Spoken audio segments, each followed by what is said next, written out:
Bonjour à tous, moi c'est Antonin, vous me connaissez comme le CM de Glinch Automobile, mais ce que vous ne savez pas, c'est qu'aussi je suis commissaire de piste. Et à l'occasion de la mythique course du Mans, Glinch Automobile me prête cet Antilope Van Flex 5 que vous voyez juste derrière moi pour toute la durée de la course. Je vais vous emmener avec moi sur l'installation et la mise en place de cette Antilope sur le camp de commissaire, sur les petits détails que vous pouvez retrouver à l'intérieur, et tout ce qui fait son charme pour un van aménagé. Allez-y, suivez-moi. Donc j'en ai récupéré le van. La première chose que l'on voit, c'est le grand écran tactile, avec toutes les informations comme la musique, le GPS, et toutes les informations liées au véhicule. Ensuite, on a ce grand volant multifonction, avec le régulateur et le limiteur de vitesse, toutes les informations de commande. Comme on est sur un trafic L1H1, on est haut, mais on voit très bien la route, on voit très bien où on va. On est sur une boîte automatique 150 chevaux, donc c'est une boîte qui est une option sur celle-ci. Sinon, on est sur une boîte 130 chevaux diesel. Également, on a la caméra de recul, on a les radars de recul avant, latéraux et arrière, donc très bien pour se garer. Cet Antilope Van Flex 5 peut aller partout. C'est l'avantage par rapport à un camping-car qui est classique. Donc maintenant que nous sommes arrivés sur le camp de commissaire, je vais installer mes affaires dans le van. Donc je vais installer le toit qui se relève.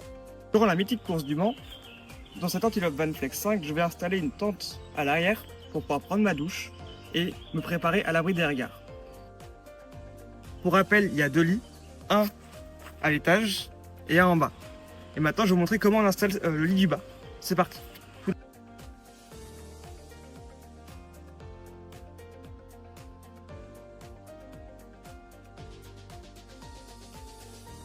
Donc une fois à l'intérieur, on y retrouve de nombreuses prises. Donc, tout d'abord ici le chauffage.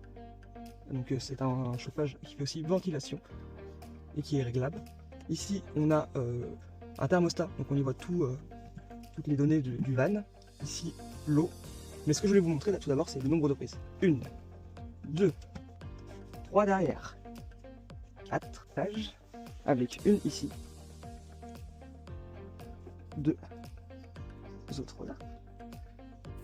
Pour finir, je vais vous montrer comment on raccorde le van à l'électricité. Antilope Van nous laisse une prise en P17 et 220 volts dans le van, donc c'est de serré. Moi je vous conseille, donc on n'a que ça, de ramener avec vous une rallonge pour pouvoir avoir plus de liberté pour pouvoir se connecter à l'électricité. Donc on ouvre la trappe, on y met notre prise, voilà, durée 30 secondes. C'est hyper rapide. La vidéo sur l'Antilope Van Flex 5 est déjà terminée. Si ce van vous a plu, vous pouvez le retrouver sur notre parc avec comme moi, ou sur notre site internet glinch-automobile.com. On se retrouve tout au long de l'été pour parler de la gamme Antilope et du Flex 5. À bientôt!